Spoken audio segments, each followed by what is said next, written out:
ಇನ್ನು ಸಚಿವ ಸ್ಥಾನ ಸಿಗದೇ ಇರುವಂತ ಶಾಸಕರು ಬಹಿರಂಗವಾಗಿ ಅಸಮಾಧಾನ ವ್ಯಕ್ತಪಡಿಸ್ತಾ ಇದ್ದಾರೆ.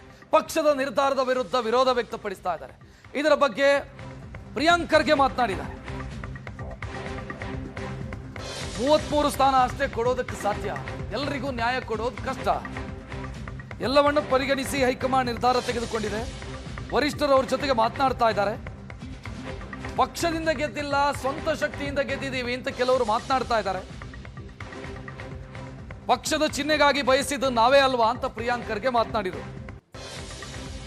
ನಮ್ಮನ್ನು ಗುರುತಿಸಿ ಬಿ ಫಾರಂ ಕೊಟ್ಟ ಪಕ್ಷದ ವಿರುದ್ಧ ಮಾತನಾಡೋದು ಸರಿಯಲ್ಲ ಅಂತ ಪ್ರಿಯಾಂಕ್ ಖರ್ಗೆ ಶಾಸಕರ ವಿರುದ್ಧ, ಬಂಡೆದ್ದ ಶಾಸಕರ ವಿರುದ್ಧ ಅಸಮಾಧಾನ ವ್ಯಕ್ತಪಡಿಸಿದ್ದಾರೆ.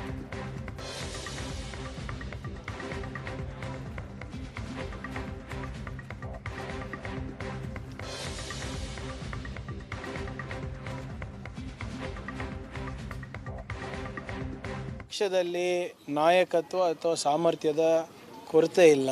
ಸಾಕಷ್ಟು ಜನ ಪಕ್ಷಕ್ಕೋಸ್ಕರ, ಸರ್ಕಾರಕ್ಕೋಸ್ಕರ ದುಡಿದಿದ್ದಾರೆ. ಎಲ್ಲರಿಗೂ ನ್ಯಾಯ ಒದಗಿಸ್ಕೊಡೋದು ಭಾಳ ಕಷ್ಟದ ಕೆಲಸ. ಅದರಲ್ಲೂ ಕೂಡ ಬರೀ ನಾವು 15% ಅಷ್ಟೇ ಮಾಡಲಿಕ್ಕಾಗೋದು ನಮ್ಮ ಅಸೆಂಬ್ಲಿ ಸ್ಟ್ರೆಂತ್ ಮೇಲೆ. ಸೊ 33 ಜನಕ್ಕಿಂತ ನಾವು ದಾಟ್ಲಿಕ್ಕೆ ಆಗೋದಿಲ್ಲ. ನಾವು 135, 140 ಜನ ಶಾಸಕರಿದ್ದಾಗ ಬರೀ 33 ಜನ ಆಯ್ಕೆ ಮಾಡೋದು ಭಾಳ ಕಷ್ಟ. ಪ್ರಾದೇಶಿಕವಾಗಿ ನಾವು ಅವರಿಗೆ ಪ್ರಾತಿನಿಧ್ಯತೆ ಕೊಡಬೇಕು, ಸಾಮಾಜಿಕ ನ್ಯಾಯ ನೋಡಬೇಕು, ಅನುಭವ ನೋಡಬೇಕು, ಯುವ ನಾಯಕತ್ವ ಬೆಳೆಸಬೇಕು. ಸಹಜವಾಗಿ ಇದು ಕಷ್ಟದ ಆಗುತ್ತೆ. ಆದರೆ ಇವೆಲ್ಲನೂ ಕೂಡ ಪರಿಗಣಿಸಿ ಒಂದು ಬ್ಯಾಲೆನ್ಸ್ ಮಾಡಲಿಕ್ಕೆ ಒಂದು ಪ್ರಾಮಾಣಿಕ ಪ್ರಯತ್ನ ನಮ್ಮ ಪಕ್ಷದ ವರಿಷ್ಠರಿಂದ ಆಗಿದೆ. ಅಸಮಾಧಾನ ಇರೋದು ಸಹಜ. ಅದನ್ನು ವರಿಷ್ಠರು ಎಲ್ಲರಿಗೂ ವೈಯಕ್ತಿಕವಾಗಿ ಕೂಡ ಮಾತನಾಡ್ತಾ ಇದ್ದಾರೆ. ನಮ್ಮಿಂದ ಪಕ್ಷ ಇದೆ ಹೊರತು ಪಕ್ಷದಿಂದ ನಾವಿಲ್ಲ ಅಂತ ಹೇಳಿದ್ರು. ಇವಾಗ ಹೌದು, ನಾವು 4 ಸರಿ ಗೆದ್ದಿರ್ಬೋದು, 5 ಸರಿ ಗೆದ್ದಿರ್ಬೋದು, 6 ಸರಿ ಗೆದ್ದಿರ್ಬೋದು. ಆದರೆ ನಾನು ಏನೂ ಇರಲಾರ್ದಾಗ ನನಗೆ ಗುರುತಿಸಿ ಬಿ ಫಾರ್ಮ್ ಕೊಟ್ಟು ನಮ್ಮ ತತ್ವ ಸಿದ್ಧಾಂತವನ್ನು ನಂಬಿ ಜನರು ನಮಗೆ ಆಯ್ಕೆ ಮಾಡಿದ್ರಲ್ಲ ಆವಾಗ. ಸೊ ಹೀಗೆ ಪಕ್ಷದ ವಿರುದ್ಧವಾಗಿ, ಪಕ್ಷದ ನಾಯಕರ ವಿರುದ್ಧವಾಗಿ ಯಾರು ಪೋಷಣೆ ಮಾಡಿದ್ದಾರೆ ನಮ್ಮ ನಾಯಕತ್ವವನ್ನು,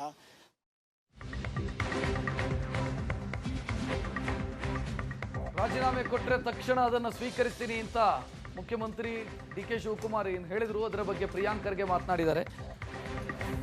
ಪಕ್ಷ ಕಟ್ಟೋದು ಎಲ್ರಿಗೂ ಗೊತ್ತಿದೆ, ಉಳಿಸ್ಕೊಂಡು ಹೋಗೋದು ಕಷ್ಟ. ಪಕ್ಷದ ವಿರುದ್ಧ ಮಾತನಾಡೋರನ್ನ ಜನ ನೋಡಿದ್ದಾರೆ.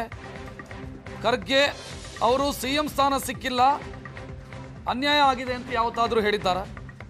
ಇವತ್ತು ಸ್ಥಾನಮಾನ ಸಿಕ್ಕಿರಬಹುದು, ಅದಕ್ಕವರು ಪಕ್ಷಕ್ಕೆ ಚಿರಋಣಿಯಾಗಿದ್ದಾರೆ. ಅರ್ಹರಿಗೆ ಅವಕಾಶ ಸಿಗತ್ತೆ ಅಂತ ಪ್ರಿಯಾಂಕ್ ಖರ್ಗೆ ಹೇಳಿದರು.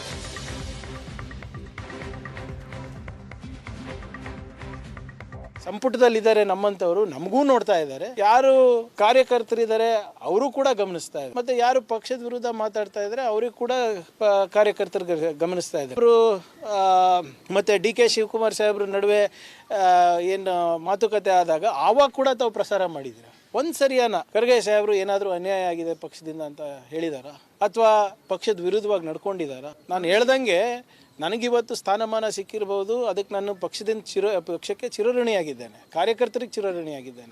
ನಾಳೆ ನನಗೆ ಈ ಜವಾಬ್ದಾರಿಯನ್ನು ಬಿಟ್ಟು ಇಲ್ಲಪ್ಪ ನೀನು ಹೋಗಿ ಕಲಬುರ್ಗಿನಲ್ಲಿ ದುಡಿಬೇಕು, ಯಾದಗಿರಿನಲ್ಲಿ ದುಡಿಬೇಕು, ಉತ್ತರ ಕನ್ನಡದಲ್ಲಿ ದುಡಿಬೇಕು ಅಂದರೆ ಕೂಡ ನಾನು ರೆಡಿ ಇರಬೇಕು.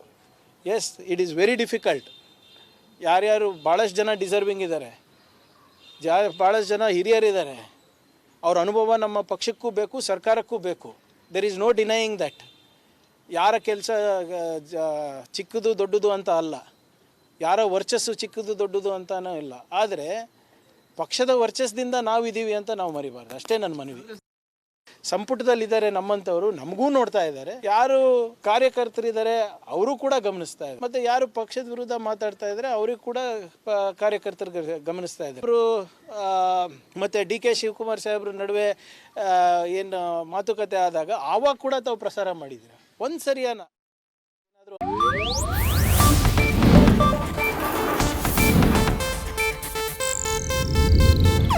ಇದು ಏಷ್ಯಾನೆಟ್ ನ್ಯೂಸ್ ನೆಟ್ವರ್ಕ್ ಪ್ರಸ್ತುತಿ.